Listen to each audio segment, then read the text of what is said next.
첫 시간 주님께 안녕하세요. 대강교회 오훈 목사입니다. 6월 13일 금요일입니다. 하나님 우리에게 주신 말씀은 열왕기상 17장 8절에서 24절까지 말씀입니다. 여호와의 말씀이 엘리야에게 임하여 이르시되 너는 일어나 시돈에 속한 사르밧으로 가서 거기 머물라. 내가 그곳 과부에게 명령하여 내게 음식을 주게 하였느니라. 그가 일어나 사르밧으로 가서 성문에 이를 때에 한 과부가 그곳에서 나무가지를 줍는지라. 이에 불러 이르되 청하건대 그릇에 물을 조금 가져다가 내가 마시게 하라. 그가 가지러 갈 때에 엘리야가 그를 불러 이르되 청하건대 내 손에 떡 한 조각을 내게로 가져오라. 그가 이르되 당신의 하나님 여호와께서 살아계심을 두고 맹세하노니 나는 떡이 없고 다만 통에 가루 한 움큼과 병에 기름 조금뿐이라. 내가 나무가지 둘을 주워다가 나와 내 아들을 위하여 음식을 만들어 먹고 그 후에는 죽으리라. 엘리야가 그에게 이르되 두려워하지 말고 가서 네 말대로 하려니와 먼저 그것으로 나를 위하여 작은 떡 한 개를 만들어 내게로 가져오고 그 후에 너와 네 아들을 위하여 만들라. 이스라엘의 하나님 여호와의 말씀이 나 여호와가 비를 지면에 내리는 날까지 그 통의 가루가 떨어지지 아니하고 그 병의 기름이 없어지지 아니하리라 하셨느니라. 그가 가서 엘리야의 말대로 하였더니 그와 엘리야와 그의 식구가 여러 날 먹었으나 여호와께서 엘리야를 통하여 하신 말씀같이 통의 가루가 떨어지지 아니하고 병의 기름이 없어지지 아니하니라.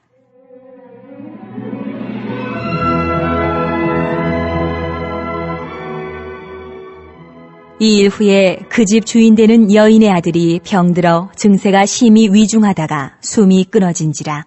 여인이 엘리야에게 이르되 하나님의 사람이여, 당신이 나와 더불어 무슨 상관이 있기로 내 죄를 생각나게 하고 또 내 아들을 죽게 하려고 내게 오셨나이까? 엘리야가 그에게 그의 아들을 달라 하여 그를 그 여인의 품에서 받아 안고 자기가 거처하는 다락에 올라가서 자기 침상에 누이고 여호와께 부르짖어 이르되 내 하나님 여호와여, 주께서 또 내가 우거하는 집 과부에게 재앙을 내리사 그 아들이 죽게 하셨나이까? 하고 그 아이 위에 몸을 3번 펴서 엎드리고 여호와께 부르짖어 이르되 내 하나님 여호와여, 원하건대 이 아이의 혼으로 그의 몸에 돌아오게 하옵소서. 하니 여호와께서 엘리야의 소리를 들으심으로 그 아이의 혼이 몸으로 돌아오고 살아난지라. 엘리야가 그 아이를 안고 다락에서 방으로 내려가서 그의 어머니에게 주며 이르되 보라, 내 아들이 살아났느니라. 여인이 엘리야에게 이르되 내가 이제야 당신은 하나님의 사람이시오 당신의 입에 있는 여호와의 말씀이 진실한 줄 아노라 하니라. 아멘. 하나님께서 가장 캄캄한 아합의 시대에 한 사람 엘리야를 준비시키십니다. 그 장소는 그릿 시냇가였죠. 까마귀가 먹을 것을 물어다 줘야 살 수 있는 곳, 하나님의 공급하심이 아니고서 내 힘으로 아무것도 할 수 없는 곳으로 인도하십니다. 그리고 이제는 다시 하나님께서 엘리야를 다른 곳으로 보내시죠. 어디로 보내십니까? 자, 하나님께서 엘리야 선지자를 부르셨습니다. 이제 이 아합 왕 시대의 큰 일을 맡겨야 됩니다. 그럼 잘 먹여야 되죠. 여러분은 어떤 집으로 보내시겠습니까? 여러분이라면 어느 집에서 좀 지내라고 하시겠나요? 하나님은 지금 어떻게 보면 광야보다도 더 열악한 곳으로 인도하시죠. 바로 사르밧 과부의 집입니다. 정말 이상하죠. 지금 엘리야에게 먹을 것을 공급해 주셔야 되는데 풍족한 집이 아니라 가난한 집으로 인도하십니다. 가난한 정도가 아니라 이제 자기 아들하고 딱 한 끼 먹고 죽으려고 하는 그 집에 보내신다는 겁니다. 타이밍도 얼마나 절묘합니까? 2끼도 아니고 딱 한 끼 남았을 때. 가장 절망적인 가정, 절망의 끝에 있는 가정으로 보내시죠. 이 여인은 이제 어느 정도 마음의 정리를 다 한 것 같아요. 그러니까 이 사르밧이라는 동네도 생각해보면 참 소망이 없는 동네입니다. 마을 안에 공동체가 전혀 형성되어 있지 않은 곳입니다. 그 누구도 돌보지 않는 버려진 땅. 그런데 그곳에 하나님께서 하나님의 선지자 엘리야를 보내시죠. 엘리야가 사르밧에 들어갔는데 성문에 한 과부가 나뭇가지를 줍습니다. 그런데 엘리야가 그 여인에게 이렇게 말합니다. 네 손에 떡 한 조각을 내게로 가져오라. 정말로 황당한 요구입니다. 여인은 자신의 처지를 말하지 않을 수가 없는 거예요. 솔직하게 털어놓습니다. 나에게 있는 것은 딱 가루 한 움큼, 병에 기름 조금 남았습니다. 이것으로 마지막 한 끼 아들하고 해먹고 죽으려고 그랬습니다. 엘리야가 말합니다. 두려워하지 말라. 제일 먼저 두려워하지 말라는 말을 하고, 네가 마지막 음식 해서 먹으려고 그랬지? 그런데 그 마지막 음식을 먼저 나에게 가져와라. 그 후에 너와 네 아들을 위해서 또 만들어라. 이렇게 말합니다. 재밌죠?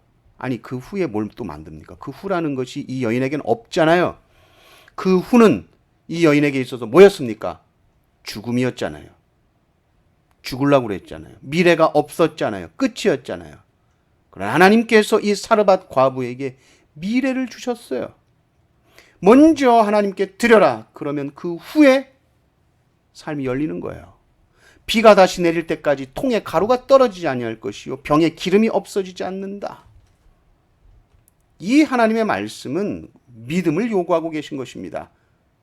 지금 당장 아무것도 없지. 그러나 먼저 하나님께 순종하면 하나님이 매일매일 채워주시겠다라는 약속입니다. 오늘 줄 것이고 내일은 또 내일의 은혜를 줄 것이다. 사르밧 과부는 이 말을 듣고 믿음으로 반응하는 것이죠. 그는 떡을 만들어 먼저 엘리야에게 줍니다. 그런데 정말 놀라운 일이 일어났죠. 통에 가루가 떨어지지 않고 병의 기름이 마르지 않습니다. 오늘 말씀 여기서 끝나지 않죠. 또 한 에피소드가 나옵니다.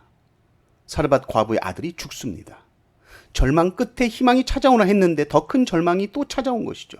먹을 것을 공급해서 살려놓고는 또 다시 데려가신 거예요. 말씀에 순종해서 기쁨을 맛보는 것 같았는데 또 더 큰 아픔이 찾아왔습니다. 사르밧 과부가 절규하면서 선지자에게 물어봅니다. 이 뭐냐는 거예요. 당신 도대체 왜 오신 거냐는 거예요. 왜 아들을 죽게 하셨나요? 엘리야도 몰라요. 답을 찾지 못합니다. 어떻게 합니까? 이 여인의 절규를 그대로 가지고 하나님 앞에 기도로 올려드릴 수밖에 없는 거예요. 죽은 아이 위에 3번 엎드려 부르짖습니다. 이건 온몸으로 기도한 겁니다. 그리고 하나님께서 그 기도를 들으셨고 이 아이가 다시 살아납니다. 그때 이 과부의 입에서 고백이 터져 나오죠. 이제야 당신은 하나님의 사람이시오. 당신의 입에 있는 여호와의 말씀이 진실한 줄 아노라. 여인의 고백이 중요한 거예요. 사르밧 여인은 마지막 한 끼 남았을 때 그 후가 보이지 않았습니다. 그런데 보게 해주셨죠. 아들의 죽음 앞에서도 그 후가 보이지 않았습니다. 그러나 보게 해주셨습니다. 보이지 않는 것을 보게 하는 것이 무엇입니까? 믿음입니다. 그 믿음은 무엇에 대한 믿음이죠? 하나님의 말씀에 대한 믿음입니다. 그럼 그 말씀이 어떻다는 겁니까? 진실하다는 겁니다. 엘리야 선지자 당신 입에 있는 여호와의 말씀이 진실하시다. 이 믿음입니다. 우리 눈에 보이는 것, 내가 예상되는 것, 내가 생각하고 경험한 것에 내 인생을 두지 않습니다. 우리는 오직 하나님의 말씀에 우리의 인생을 두고 그 말씀을 우리는 믿습니다. 그 약속을 믿습니다. 사르밧 과부가 먼저 하나님께 순종했더니 그 후에 그 자녀를 위해서 하나님께서 먹을 것을 공급하시고 그의 생명을 지켜주시는 것이죠. 우리가 공급하는 것이 아닙니다. 우리는 순종하는 자입니다. 이것을 항상 기억하며 하나님의 말씀대로 믿음으로 사는 성도님들 되시기를 주님의 이름으로 축원합니다. 아멘.